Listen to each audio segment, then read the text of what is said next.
Hey, what's up, everybody? Welcome back to News Dose, and we got a breaking announcement today that has Xbox a little bit unhappy and maybe even a little concerned. Now, at the same time, though, I think there is a reason for fans to be optimistic about this, which I'm going to explain all of that today, but things are definitely not going the way that Xbox would have hoped, and I'm sure Microsoft is looking at this and they're upset about the overall situation. Now, we're also hearing about another Switch 2 model. Yeah, this might be unexpected, but I want to go over all of that as well. First, though, I do want to thank my supporters on Patreon and on YouTube memberships. Thank you just so much for what you do, and you will receive this video through early access.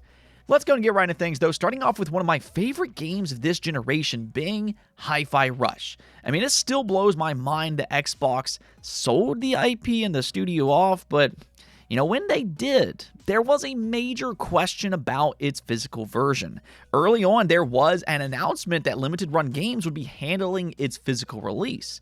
But after Microsoft separated with Tango Gameworks, there was a legitimate concern that maybe that deal just fell through. However, Krafton kept to that original promise, and a physical edition is now up for pre-order over at the Limited Run Games website. There's 3 different variants, including the base edition for those that just want the game itself, but if you want a soundtrack or even a plushie, you can always opt for one of the more expensive SKUs. If you remember right, though, when Xbox first ported Hi-Fi Rush over to the PlayStation 5, there was also a leak that quite clearly revealed a Switch version as well. Again, though, their separation with Microsoft kind of threw a wrench into a lot of Tango's plans, but it seems like they are still looking towards the Nintendo platform after all. Thanks to yet another rating board leak, this time by the Peggy board, they recently rated Hi-Fi Rush for the Nintendo Switch. Now, interestingly, it doesn't say the Switch 2 specifically. Maybe there will be a Switch 2 edition update if they only release a Switch 1 SKU. But either which way, it looks like Hi-Fi Rush is on its way to Nintendo. And I really feel like this is the perfect game for Nintendo fans. It's got a lot of personality, and the art style just fits Nintendo's consoles very well. Definitely do not sleep on this game. Oh, and Highgaurd will be out here later this month, and that's kind of the thing about this game. I've said it before, but I don't necessarily think that it looks terrible, maybe a little forgettable, but with it being the final one more game reveal at the Game Awards, that put a really bad spotlight on this game because nothing they showed merited that type of hype.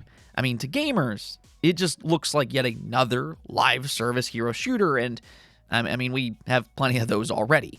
So its trailer got destroyed by dislikes on YouTube, and it kind of feels like it might be dead on arrival right now. And you could argue that Jeff Keighley is partially the blame for that just because of how he hyped it up, and even more so now that it leaked that Highgaurd did not pay to be the final announcement. According to Paul Tassi, Jeff Keighley just really liked Highgaurd, so he decided to close out the show with it.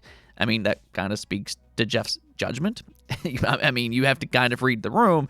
Gamers are, a little fed up with these live service games. But regardless, it was a bad call. And I don't think it did Highgaurd any favor. I mean, if anything, some people believe that even bad press is good press. So, I guess we'll just have to find out during its first 24 hours on January 26th. Now, if it actually turns out to be a good game, then I could see word of mouth picking it up over time, but I am curious to see its first 24 hours and how many people actually jump on. Oh, and No Rest for the Wicked has already sold 1 million copies, and that's the thing because it's still an unfinished product that's in early access. Its story still isn't finished or anything like that, but I'll say one thing about this game. When it first released, its reception was a bit mixed. There were a lot of complaints early on, but Moon Studios, they're a proven studio which we've seen from the Ori franchise, and they are seemingly taking full advantage of its early access period and its player feedback, because its reviews on Steam have climbed all the way back up to 86%. So that's pretty impressive, especially from where they used to be. And by the time it releases, it could be yet another masterpiece by Moon Studios.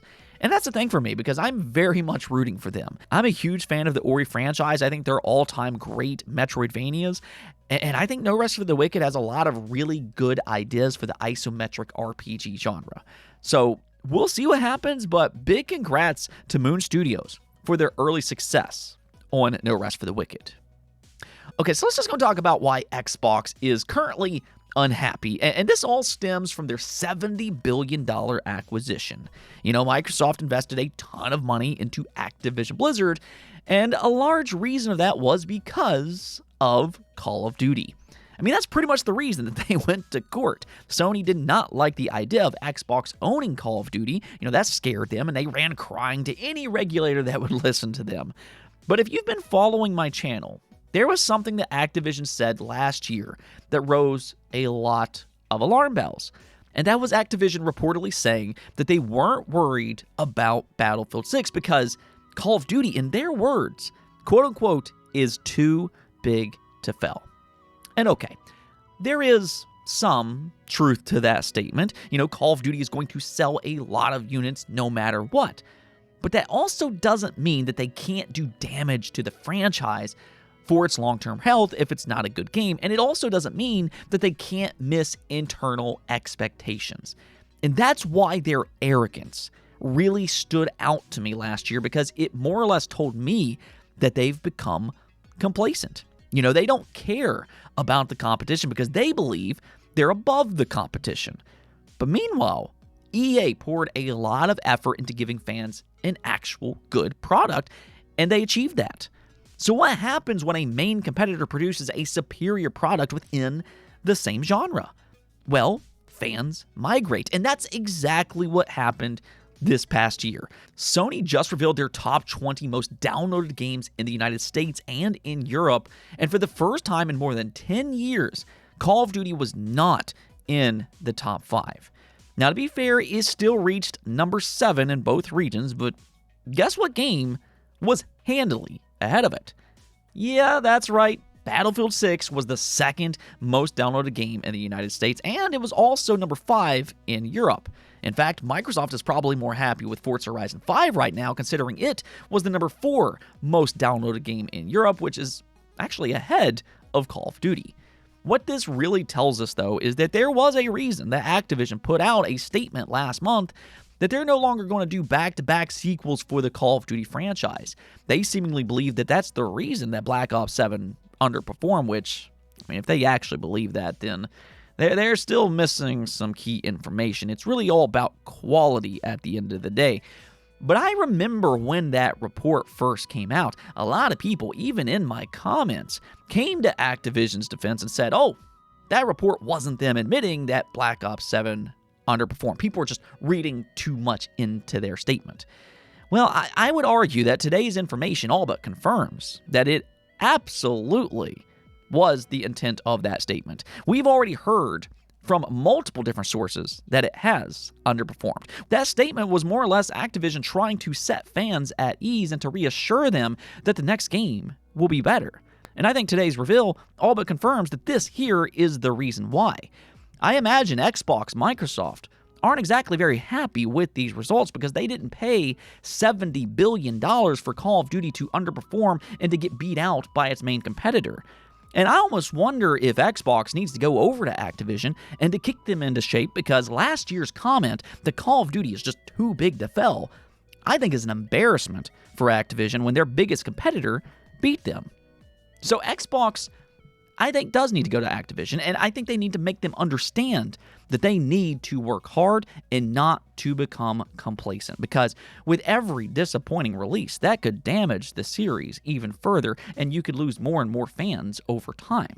Once upon a time, Halo was atop the world of the FPS genre, but over time, it gradually got less popular with newer generations. So just because you have a big franchise, that doesn't necessarily mean you can rest on your laurels.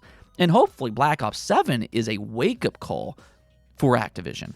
And I think that right there is the reason for fans to be optimistic. This year's wake-up call could actually be the best thing for the series as long as Activision learns the right lesson. It might make them work harder to appease their fans going forward. Now, we also got some very interesting information that seemingly reveals a new Switch 2 model. And it's kind of crazy that we're even talking about this less than a year from the Switch 2 launch. But what's happening here is that somebody discovered on the Nintendo portal that Nintendo might secretly be working on another SKU. You can see this reported by Go Nintendo, and it says, Dudesky over on Blue Sky has been snooping around the Nintendo account portal website, and they made a rather interesting discovery. Hiding on the site right now is a Switch 2 model with the name OSM. This might not mean much at first glance, but those who watched the lead up to the Switch 2's reveal incredibly closely might know where this is heading. The Switch 2 supposedly had the codename of Ounce. With the Nintendo account portal hosting a Switch 2 model with the name OSM, some are speculating that the letter could stand for Ounce Small Model.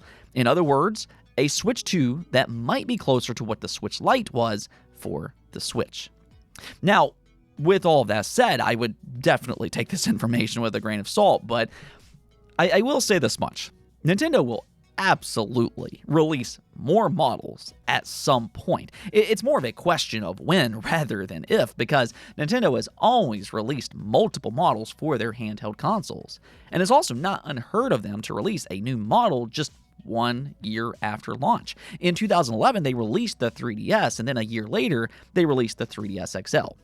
Now, typically, though, it does take Nintendo about 2 years to introduce a new model. So again, I wouldn't look too much into this information for the time being, but I will say that it is possible. And I'll just keep it at that. What do you think, though? Do you think that we're going to see a Switch 2 Lite in 2026, or do you think it's more likely to happen in 2027? I'm going to say 2027, but hey, that's just my opinion, and I want to hear yours as well. Anyways, though, that's going to be it for this episode. But until next time, make sure to subscribe, ring that bell, and peace out.